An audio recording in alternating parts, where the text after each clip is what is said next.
In the ancient town of Ilu-Ara, where the earth was red like fire clay, and the baobab trees whispered the names of ancestors, a love bloomed, one that should not have. Adadayo was the son of a hunter, brave, humble and kind. He moved like the wind and smiled like the sun after Harmattan. Every morning, he walked the same path to fetch firewood for his father, and every morning Abeni passed that path in a palanquin carried by servants. She was the daughter of Chief Olayinka, the most powerful man in Ilu-Ara. Her clothes shimmered with gold thread, her head wrap stood tall like a crown, and her steps echoed the dignity of her ancestors. Their eyes met by chance, then again by fate, and soon what began as glances turned to greetings, then secrets, and finally, love.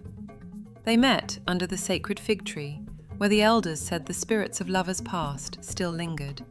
There they made promises that only the wind and river could hear. But in Ilu-Ara, love was not free. It was arranged, bargained, and bound in blood. Abeni was already promised to a foreign prince who brought Chief Olayinka cattle, gold, and alliance. To choose Adadayo, a hunter's son, would be to disgrace her father and defy her people. Desperate, Abeni and Adadayo sought the one voice that still spoke truth when all others shouted lies. Iya Ifa, the oracle. She lived in the forest where no bird sang. Her hut was draped in bones and feathers. Her eyes were white as chalk, and her staff was carved from the tree that lightning once struck. They knelt before her. She placed a cowrie shell in each of their palms. Then she spoke. "If the river is crossed under the blood moon, only one shall return." The lovers froze. Her words were a riddle and a curse. But hearts, once set on fire, do not heed warning. On the night of the New Yam Festival, when drums beat like thunder and dancers twirled in ancestral cloth, Abeni slipped away from her father's compound. She met Adadayo by the river, where the moon hung red and low like a bleeding eye. He took her hand. "Let's run. Let the gods chase us if they must." And they ran. Through forest, over hill, past the shrine of the mothers. But betrayal walks faster than even the wind. Abeni's cousin, who coveted her dowry land, had whispered their plan to Chief Olayinka in exchange for wealth.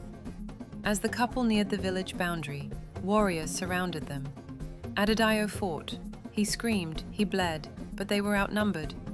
Abeni begged on her knees, tears soaking the red earth. But her father looked at her not as a daughter, but as a disgrace. He pointed at Adadayo. "Take him. Let the bush devour what dares defy a chief." Adadayo was exiled. Abeni was married off to the foreign prince, her smile buried beneath layers of silk and sorrow. Years passed. Chief Olayinka grew older. The alliance he forced shattered. His lands weakened.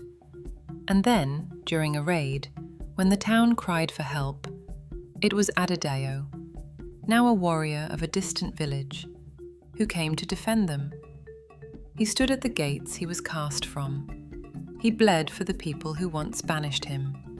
After the battle, he walked to the same river, and there, under the old fig tree, Abeni waited. She wore no gold, no crown, just silence. He touched her hand, no words, because sometimes the greatest love is not the one that is lived, but the one that is remembered. The oracle warned us, but we loved anyway.